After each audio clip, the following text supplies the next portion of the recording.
नमस्कार। आज हम बात करने वाले हैं श्रृंगी के बारे में। मतलब जब भी हम भगवान शंकर को या भगवान रुद्र को अभिषेक करते हैं तो श्रृंगी के द्वारा किए गए अभिषेक को उत्तम क्यों बतलाया गया है, आज हम उसी के बारे में बात करेंगे। सबसे पहले आप ये समझिए कि श्रृंगी होता क्या है। नंदी का सिंह, ऐसा सिंह जो नंदी के सर से स्वतः बाहर आ गया हो। ऐसा नहीं कि नंदी के मरने के उपरांत आप उसको काट लिए हो, ऐसा नहीं।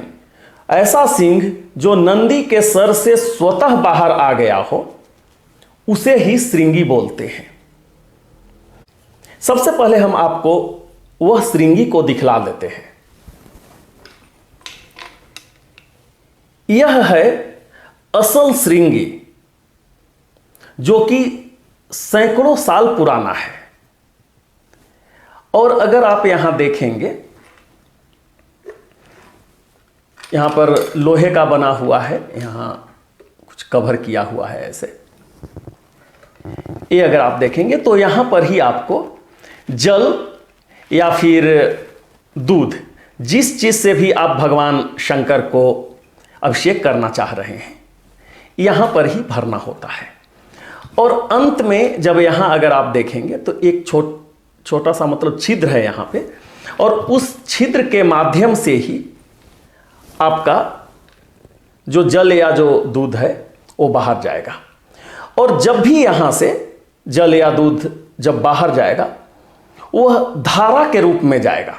एक साथ में जल्दी में नहीं गिरेगा, धीरे धीरे धारा के रूप में आपको जाएगा।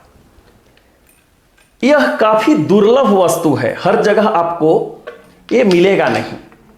चूंकि हर जगह पर असल का जो श्रृंगी होता है वह मिलता नहीं है, तो उसके लिए पीतल का बना हुआ या दूसरे पात्र का बना हुआ श्रृंगी का इस्तेमाल किया जाता है।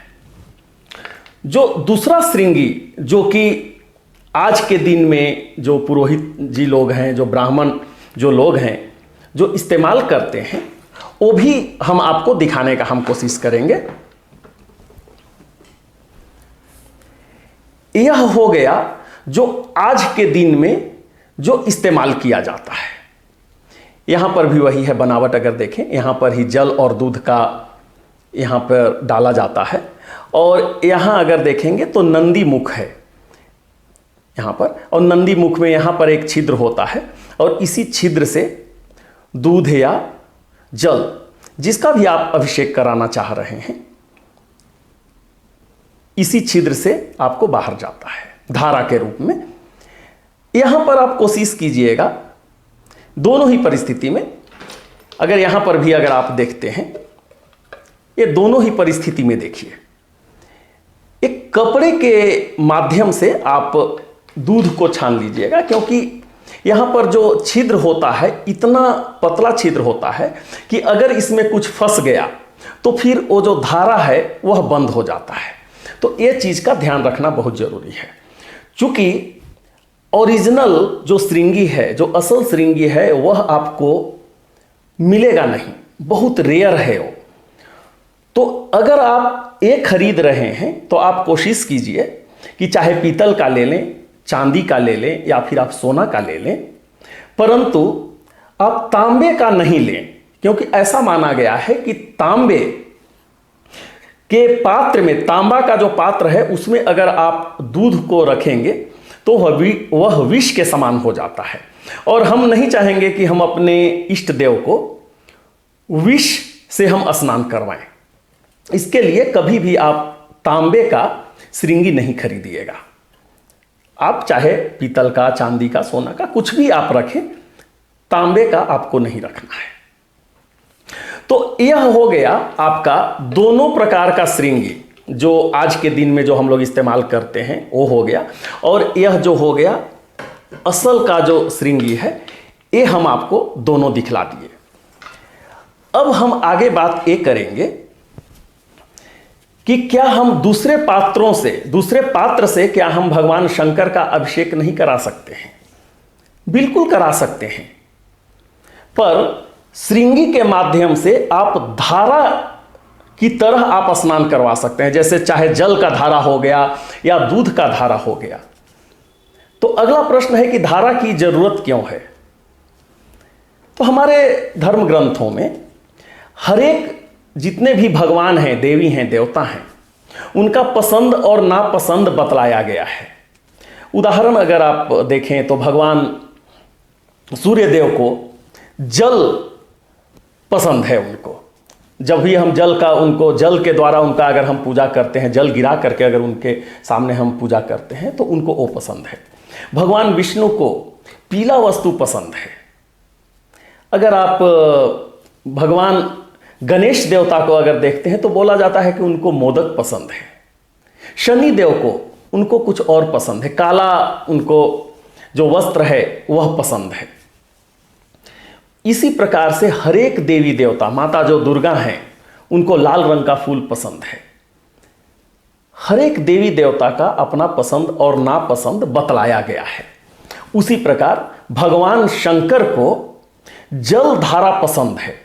जल तो पसंद है ही, परंतु धारा के रूप में उनको जल से जो अभिषेक करवाना है वो उनको बहुत पसंद है। जल धारा क्यों पसंद है? उसके लिए भी समुद्र मंथन जब हुआ था चाक्षुष मनवंतर में, उस समय अमृत के साथ साथ विष भी निकला था, और लोक कल्याण के लिए, देवताओं का भला हो इसके लिए, ऋषि मुनियों का भला हो इसके लिए भगवान शंकर उस विष का पान किए थे। और ऐसा माना गया है कि विष पान करने के वजह से भगवान शंकर को काफी गर्मी की अनुभूति हुई थी। जब हम जल से अभिषेक कराएंगे तो विष के द्वारा जो गर्मी उनके शरीर के अंदर में है वो गर्मी शांत होगी। ऐसे भी आप प्रायः देखे होंगे मंदिरों में कि एक घड़ा रखा हुआ होता है और उस घड़े में एक छोटा सा एक छिद्र कर दिया जाता है, और उस छिद्र में कुछ कपड़ा बांध देते हैं, या फिर अगर पतला सा छिद्र है तो उसकी भी जरूरत नहीं होती है। घड़े में हम जल डाल देते हैं और उस छिद्र के माध्यम से धीरे धीरे भगवान शंकर के ऊपर में वो जल गिरते रहता है, अभिषेक होते रहता है।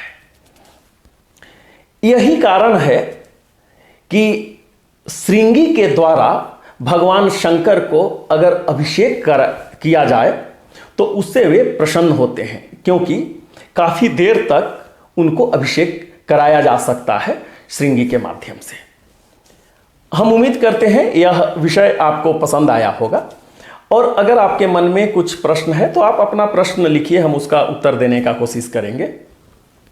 हम ये भी चाहेंगे कि आप हमारे चैनल को सब्सक्राइब कर लीजिए, ताकि जब भी कोई नया विषय आए वह सर्वप्रथम आपके पास पहुंचे। बहुत ही जल्द हम आपके समक्ष नए विषय के साथ उपस्थित होंगे। तब तक के लिए हम आपसे विदा लेते हैं। बहुत बहुत धन्यवाद। नमस्कार।